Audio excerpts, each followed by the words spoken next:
Ladies and gentlemen, if you're wondering if you clicked on the right video, you did. Welcome to the very first edition of Wrestling with Mac right here on youtube.com/EVTV Productions. That's youtube.com/EVTV Productions. And no ass, don't trip. wait, there isn't an S at the end? I swore I thought that there was. Okay, well, one of us are being a dumbass right now. It's not 5 a.m., so we have no excuse. Okay, alright, people. It's EVTV Production. Alright? If you're wondering what EV is, figure it out. Because we don't know. That is the premises of it. EV, we don't know, so you come up with it. Is it Evolution Viagra? I don't know. Come up with something. It's Extreme Viagra Production. There you go, Extreme Viagra. That is exactly it, because we go balls to the walls hard. And you know what? I'm going to get to the concept of this damn series before this becomes extremely sexual, because this is YouTube, not you porn. Anyways, basically, Wrestling with Mac. Just a good rundown of Monday Night Raw, all things that are going on in the world of professional wrestling, pay-per-view rundowns, basically anything wrestling is right here.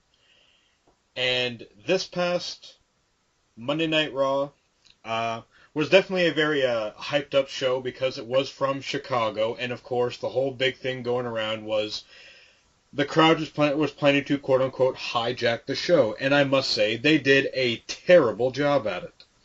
Here's the thing.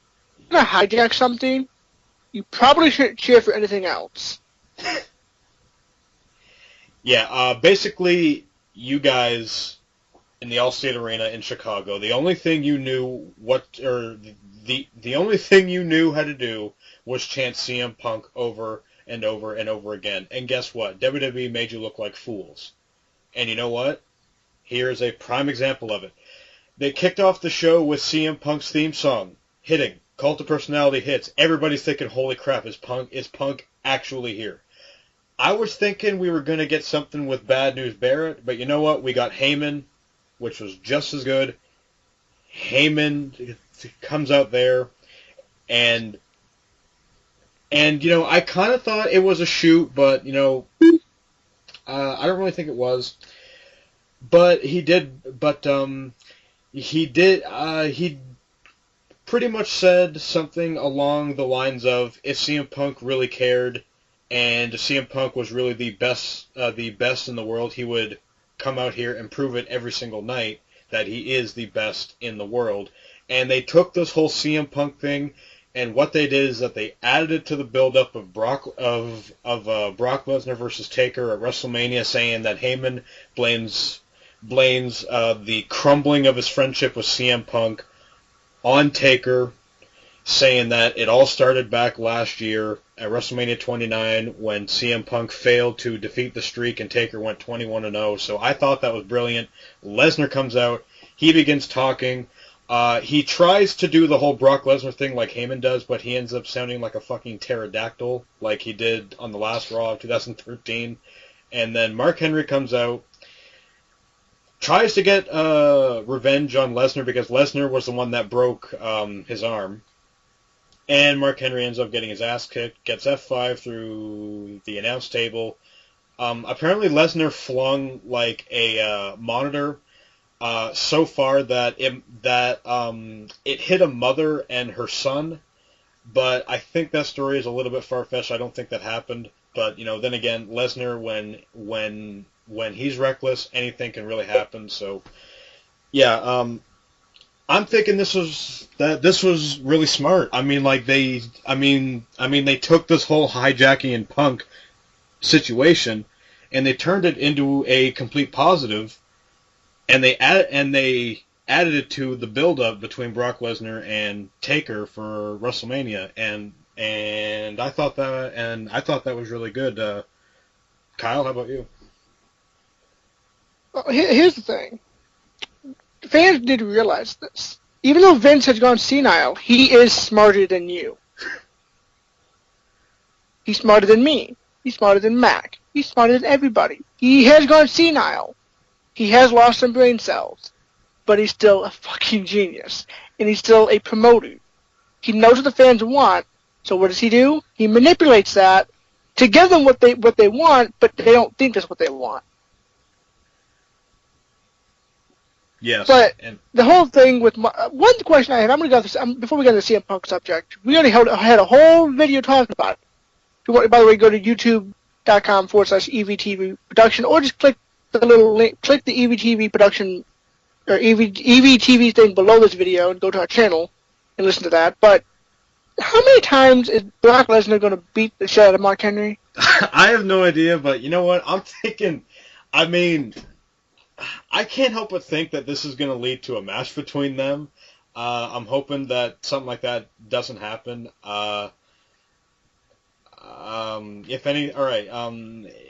If it does happen, I could see them saving something like that for after WrestleMania, maybe at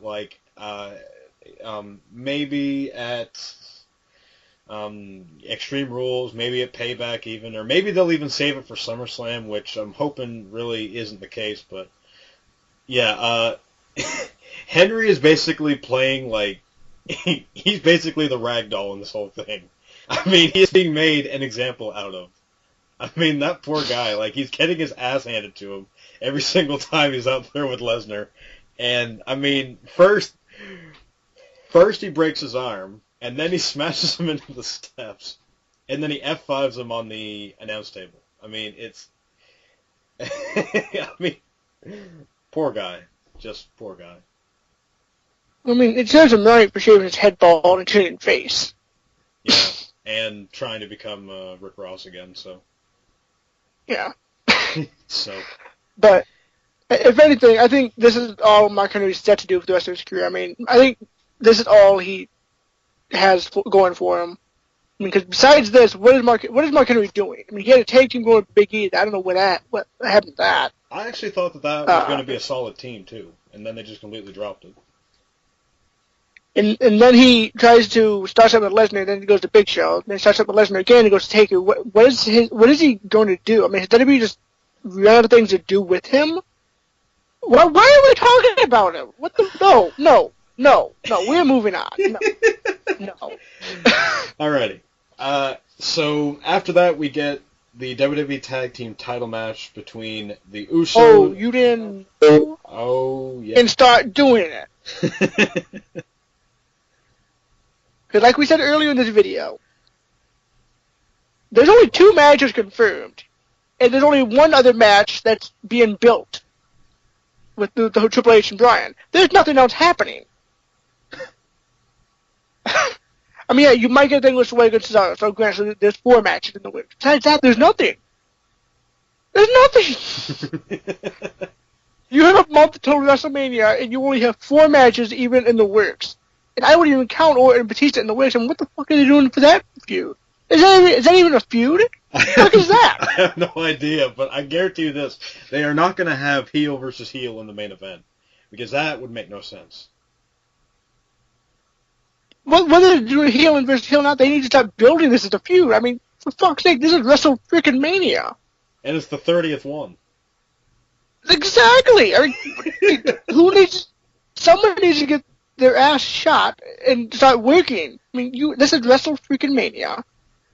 WrestleMania 30. And you have a month to go, and you only have 4 matches you're building towards. I mean, you might say, okay, if you get nitpicky, you'll have 5. You count Bray Wyatt and Cena. I mean... Okay, so...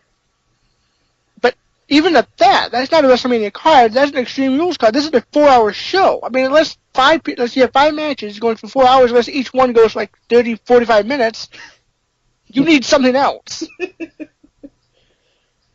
And even if you count the 5, only 2 of them are confirmed. What?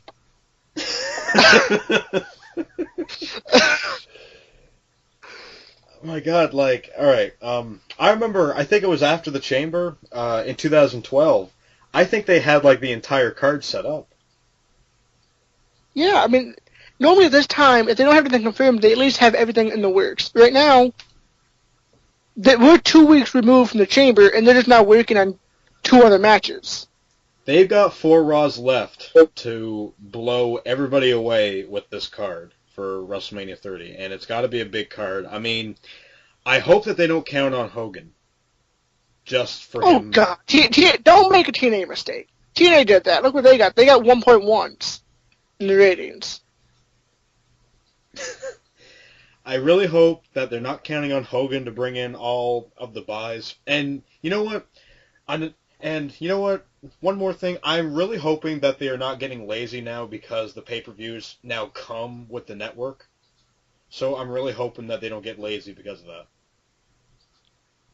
I don't care if they get lazy with 13 out of 14 pay-per-views. They cannot get lazy for Mania. This is Mania. And like I said before, it's the 30th one. So I mean, like they've got exactly. So I mean, like something's got to give here. I mean, and they need to think about the 2 matches they do have confirmed. They've only been pushing 1. I mean, we have no idea why we should give a fuck about Orton and Batista. I mean, obviously we're not going to either way because, well, Batista's Batista and Randy Orton's a boring piece of shit. But WWE's giving us no reason to care for this match. But if they think this match is going to sell itself, they're stupider than I think they are. I think they're pretty stupid.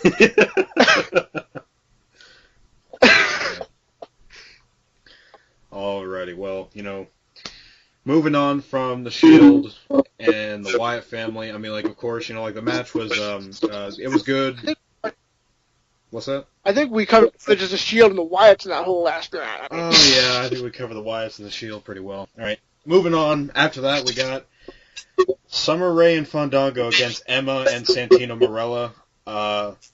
Emma and Santino won. I think that's about as far as we needed to go with that one. But, you know what? I will say this, though. Emma, I'm thinking she can become a pretty big deal in the Divas division, I think. She stopped dancing. That dancing just makes it look like a fucking retard. I'm sorry. Well, I mean, like, it's going over well with the crowd there, and, like, That's only because NXT Diva isn't a model, so the crowd automatically loves you. Well, you know what? The kids are doing it. The adults are doing it. So, I mean, I guess if it gets over, it gets over. So, I mean, yeah. Even if I don't like it, it's what it is. I mean, it's working for her, so good for her. Yeah. I won't be cheering for her anytime soon. But I mean, it works for her, good for her. Yeah. All right, and then after that we got Sheamus versus Christian for I think the 4th time within a month.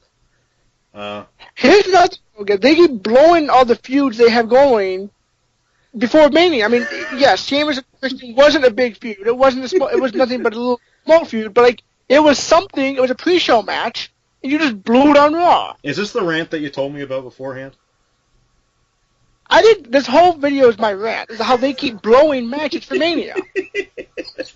I mean, yes, Sheamus and Christian, they were not main event matches at Mania. They would have been a good pre-show. Would have been a good time slot filling. And what do? They blow it on Raw. Yep. I mean, like... What?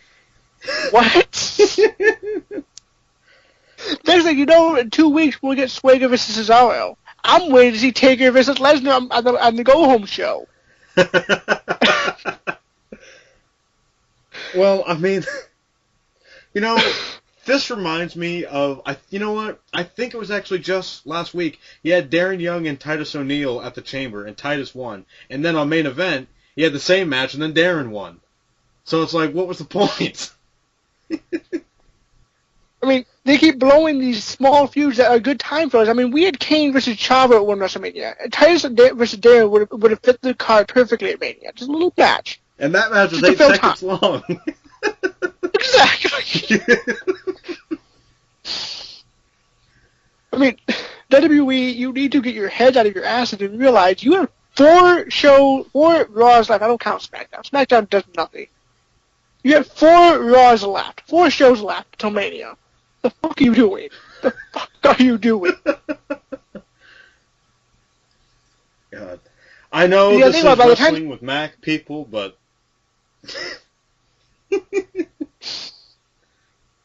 I mean, and you have to realize by the go-home show, they said everything confirmed, so really, they have 3 shows left. At least you'd hope that they have everything confirmed. I mean, I'm waiting. They probably could confirm like 20 matches on SmackDown before Mania. Yeah, I'm really hoping that it doesn't come down to that. But yeah, Hell, they'll probably announce Triple H versus Bryan at main event. Well, they announced the Shield versus the Wyatt family on SmackDown, so... They just need to hurry up and get something going for Mania. I mean, you have it's not that far off now. Like, yes, the time you have between Elimination Chamber and Mania is a good chunk of time, but they've just touched themselves and wasted 2 weeks. And there goes that time. Yep. And then what they did have going, they had the match on Raw.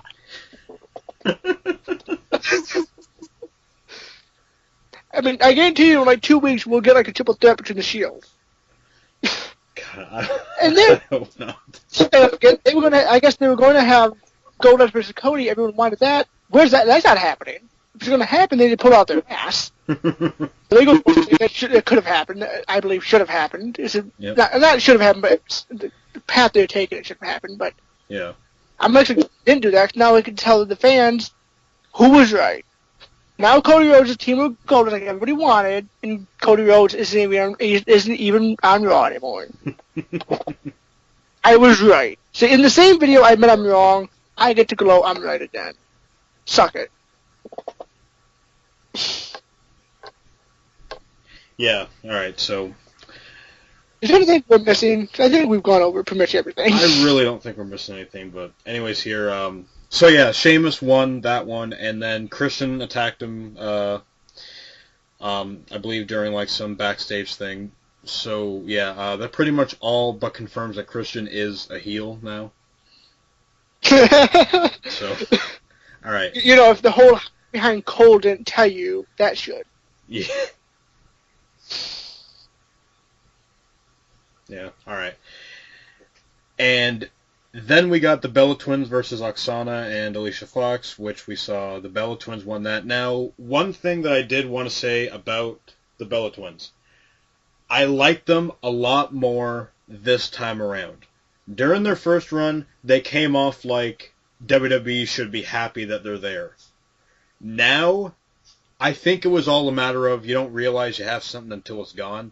Now that they have it again, I think that they're a lot more appreciative of it, and they're actually trying this time because I am noticing that they're both getting better. Are they all okay? Are they completely fantastic not right AJ. Now? They're not AJ. Shut up. Kyle, do not start with that crap. Anyways, yeah. So, are they all around great? Not yet. They could be, though. But I will say they are getting better. They're not AJ. I know, Kyle. It was terrible. All right, and then after that, we got a very, very good promo between Daniel Bryan, Triple H, and Stephanie McMahon. And all I've got to say is this is the part of the show where WWE made that crowd look like fools. Because Daniel Bryan took the whole hijacking thing and made it a part of the segment. We are going to hijack Raw. And it's like, right there. WWE made you look like idiots. And that's exactly what they were going to do the entire time. Because... Here's the thing. Yeah. Here's the thing I want to say real fast. WWE and the WWE fans, you want to bitch about WWE not pushing talent like CM Punk and Daniel Bryan. Why is it when they give Daniel Bryan a promo with Triple freaking H, what do? You chant CM Punk. Are you fucking stupid? They finally give you what you want, and they're giving Daniel Bryan a high-profile promo with Triple H, a serious one at that, and you chant CM Punk. How about you focus on the people who are there to entertain you, and not the person on his fucking couch eating popcorn?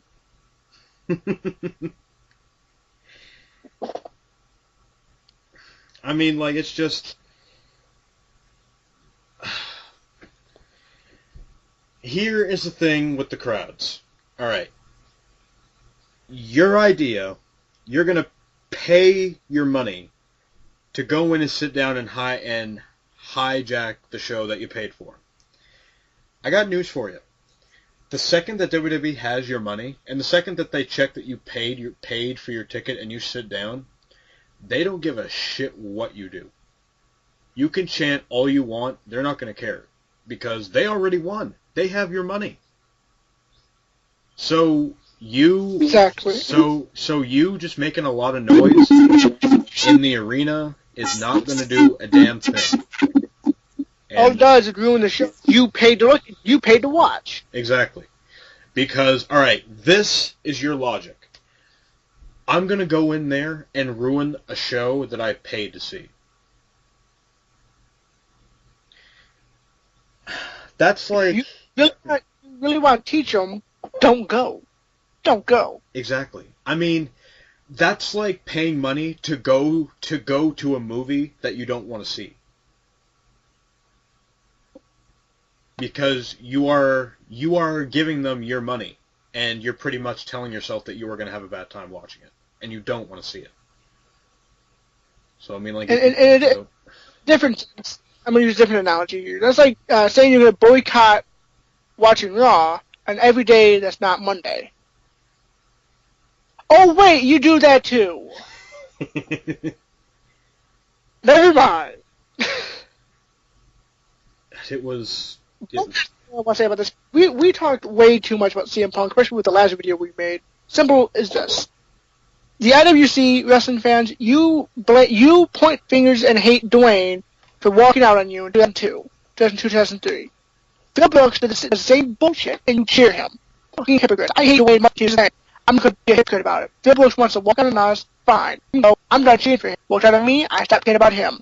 Don't be a fucking hypocrite. Yep, that's exactly it. And you know what? Here's also another thing. If you want to make noise for the wrong reason at the person who is causing all of this stuff on Raw, and you are not happy with the direction that the company is going in, you're making noise at the wrong people. Triple H does not run Raw. Stephanie does not run Raw. They do not run SmackDown. You know who runs Raw and SmackDown? Vince McMahon. He's the guy you want to make noise at. Not to interrupt you, Mac, but here's another thing. Yeah. You want to blame someone for Phil Brooks walking out? Blame the guy who walked out.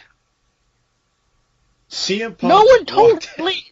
CM Punk walked out on his own. Vince did not fire him. He is still contracted. But he's just not going to show up. If anything, Vince is just not dealing with is doing nothing wrong. In fact, he's not even going to be a bitch about it. Phil Brooks is under contract. Legally, Vince McMahon could force him in that ring and wrestle at Paper Bay. Legally, he can. He's under contract to perform for the World Wrestling Entertainment. Under that contract, he is owned by Vince. And Vince is just letting him sit at home and eat popcorn. You should not be blaming Vince. Not be blaming the product. Blame the person who walked out. No one told him to leave. If you wanted to hate WWE, Vince could give you a reason to hate it and force Phil Brooks to come compete with a broomstick and go job out to Khali. Is he doing that? No. Could he? Yes. Don't hate WWE. Hate the man who walked out. No one told him to leave. Exactly. So don't ruin the product for one man's not ignorance. One man's ego. There you go. Daniel Bryan didn't tell Phil Brooks to leave. Vince didn't tell Phil Brooks to leave. Triple H didn't tell Phil Brooks to leave. Phil Brooks told Phil Brooks to leave. Phil Brooks, you know what? And you know what? To put this in perspective, Phil Brooks screwed Phil Brooks. Exactly. So don't go there trying to hijack shows and attempt to get him back. Because here's the thing. WWE probably wants Phil Brooks back as badly as you do. Mm-hmm. So change his name on Raw and hoping that's going to get him to come out, force WWE to bring him out. That's doing nothing. Because Phil Brooks is at home eating popcorn laughing at your ass. and you know what? All right. I'm just saying right now, wearing CM Punk merchandise is not going to work because you know where the money goes from that merchandise? Back to the machine. Straight to WWE. Straight to the company that you don't like the direction they're going in. If you want to hurt them really badly, don't spend money. Stop giving them money. Don't spend any money on them. And then that will show them, okay, we got to do something. All right, so anyways here, One last thing I want to say, because this whole thing seems to circulate around fans thinking WWE doesn't give them what they want. Doesn't listen to fans. If WWE didn't listen to fans, would WWE Network exist? Fans wanted cheaper pay-per-views. What do we get? Cheaper pay-per-views. Fans want cheaper everything. We don't got to buy DVDs now. WWE gives you this great product, and you still bitch about it. So it's not that WWE's not listening. It's that you don't get what you want when you want it. Exactly. That's all I'm going to say is because I'm going to this time, Phil is in the same category as Dwayne Johnson. Anyone who knows me, they know what that means. All right. Well, as for the actual promo itself between Bryan, Triple H, and Stephanie, it was really, really good. And basically, this all but confirms that we're getting Daniel Bryan versus Hunter at WrestleMania. One of 3 matches so far. So yeah, but anyways, after that one we got Alberto Del Rio versus Dolph Ziggler, and you must be loving this, Kyle. Del Rio's getting jobbed out now because I'm loving it because Del Rio is pretty much not, because he's done once his contract is up, apparently. See, and back to the thing, what fans find Del Rio boring, so what do? They job him out. We still complain. Ziggler wins, and Del Rio's no longer getting pushed. Yep. Is that not what fans wanted? They wanted that. Is any fan? Do you see any fan saying, "Oh, I like that. I'm satisfied with that"? No, they want to keep bitching.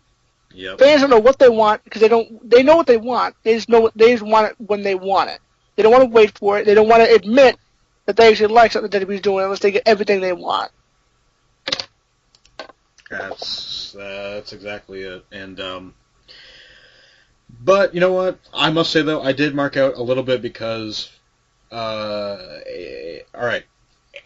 Now Aaron Paul was out there, and I marked out because Aaron Paul was in Breaking Bad, and for those of you that know me, Breaking Bad is one of my favorite shows, and so yeah, that was really, really fucking awesome to see. But anyways, yeah, and then after that we got the Hall of Fame announcement. Paul Bearer has now been confirmed to go into the 2014 Hall of Fame class.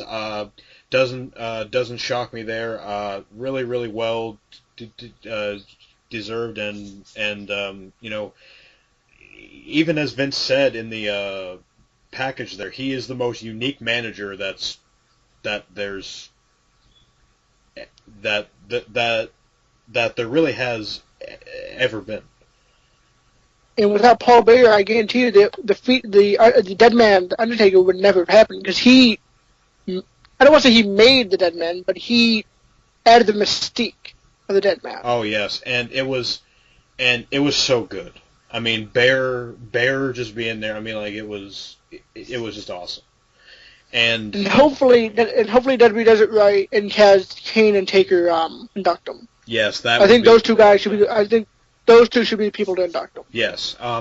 If Taker can be out of character on Triple H's DVD and on the history of WWE DVD, then I'm pretty sure that it wouldn't be a big issue if Taker appeared out of character alongside Kane and inducted Paul Bearer, and that would be really, really cool.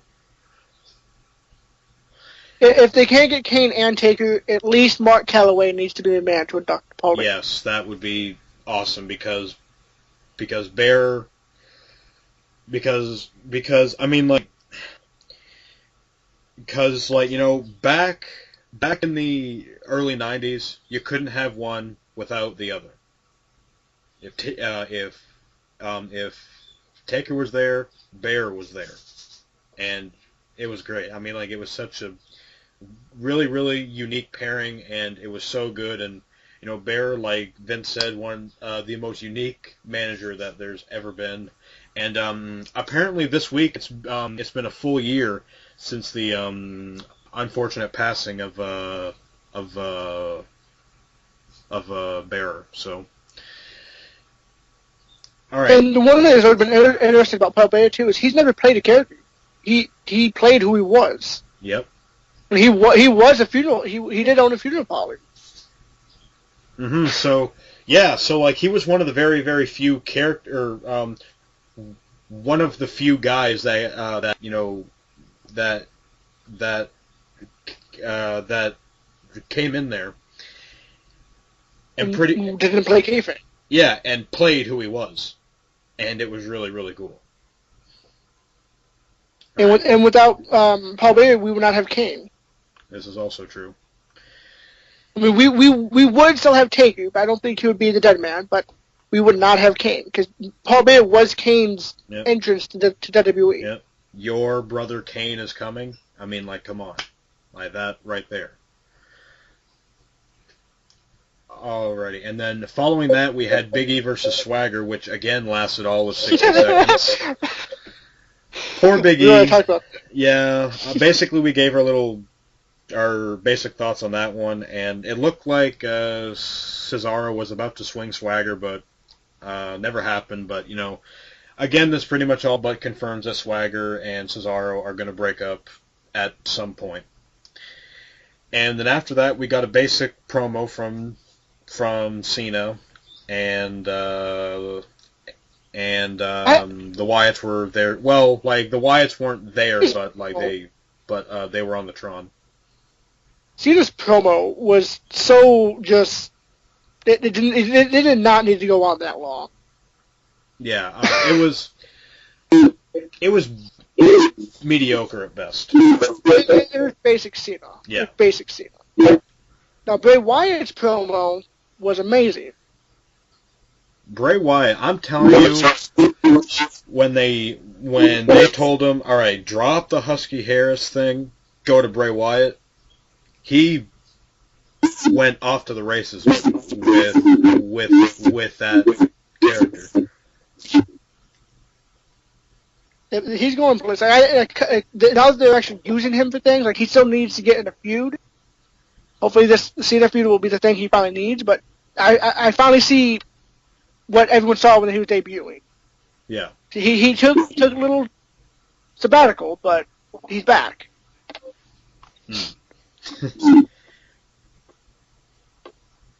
All right, and then after that one, we got so apparently Hogan will be there next week to reveal some big WrestleMania 30 announcement. I'm hoping that he's not saying that he's gonna have a match. God. Well, hey, at least I'll add in the match to the card. Yeah, that's true, but I don't. It just can't be choosies. Yeah, but that's true, but I don't think Hogan can go a full hour. So. Yeah, you still need more matches, but I mean, we were just bitching about them not having enough. So I mean, I guess it's fair. Yeah, that's true. See, fans, me and Mac, we can get content when we ask for something and we might get it. We're okay with it. We're fine. I mean, like just like as long as we have an actual card. Exactly. As long as we don't see Lesnar and Taker go for like 2.5 hours. I mean, we don't necessarily want to see Hogan in the match, but I mean, if we just begged and asked WWE to have more matches, if that puts another match in the card, so be it. Yep, and and then that's what we'll get. And I'm okay with that. Do I want to see it? No, but I asked for it. Yep. So I gotta take it. See, fans, take notes. Alrighty, and then after that, we got our massive main event. We got Daniel Bryan versus Batista. And they kept on saying that Batista and Bryan, this was like their first time ever going one-on-one. That actually isn't true. They faced one time back in 2010. I don't know when, but I just know that they have beforehand. I believe it was on SmackDown. Yeah. Yeah, all right, and this match was, it was about as good as you would think it was. And of course, Randy Orton was out there, and Batista actually tossed Bryan into Orton at one point. And then, of course, the match ends by DQ because Orton came in there, attacked Bryan first. Then he tried to go for the RKO on Batista. Batista counters, pushes Orton into Bryan. Bryan hits him with the knee, and the Authority was out there, and and then I believe he kicked Kane or something, and he falls on Hunter, and it looks like Bryan was about to do some like running or some like flying thing on Kane and Hunter, and then Batista basically kicks his ass,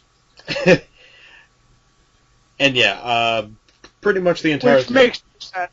Yeah, so pretty much the entire thing ends with Bryan being pedigreed, and like I said, I said this about 5 times I think on this show. It has now been all but confirmed that we're going to get Triple H versus Daniel Bryan at WrestleMania. And I have a feeling that we're probably going to see Bryan in a triple threat match with the WWE Championship. That is what I'm thinking. I'm thinking that Bryan is going to be pulling double duty at because that's the only way I could think of why they're involving Bryan in both the Orton Batista and the Triple H thing. Yeah, definitely. So and because the only way I could see them selling Batista versus Orton. Yeah, because really Orton is part of the Authority. Batista basically helped the Authority. Batista is against Orton. Batista helps Orton. What? Yeah, definitely. I don't think they're going to be doing heel versus heel at Mania. I mean, I honestly don't see that happening at all. Personally, I don't think that would make any sense. But yeah, definitely I can see Bryan being put in there. Maybe Hogan saying that, I'm going to add Bryan to the main event, brother, or like something dumb like that or whatever. And, I'm thinking that we're finding that... Brother. What's that? Bryan's the future of the company, brother. Oh, yeah, yeah, you know what, that's what I thought you said. But, brother. Yeah, but, legs! Brother. Yeah, but I'm thinking that finally at Mania we are finally going to get the happy ending that we've all been begging for since SummerSlam. Daniel Bryan's finally going to be champion at Mania, and then if he's not, then you could finally call bullshit. Yes, and that's when I finally jump on the bullshit wagon with Bryan, because it needs to happen. You can't just have this whole build and just put Batista as champion. Exactly. I mean, like you teased it at SummerSlam. Which I was probably one of the very few people that was not pissed about that whole thing. I mean, like, I don't think you were either, but... The only thing I was pissed about is the fact that he's probably going to be like a 20-time champion by the time he finally gets a legit run. Yes. And Bryan's a 2-time champion. Technically a 3-time champion. Yeah, so definitely I'm thinking Bryan is going to be pulling double duty at WrestleMania, so... And if Bryan doesn't win at Mania, if he doesn't win at Mania, and then he doesn't win at Extreme Rules, I will finally jump on the bullshit wagon. Yes, because definitely that's, that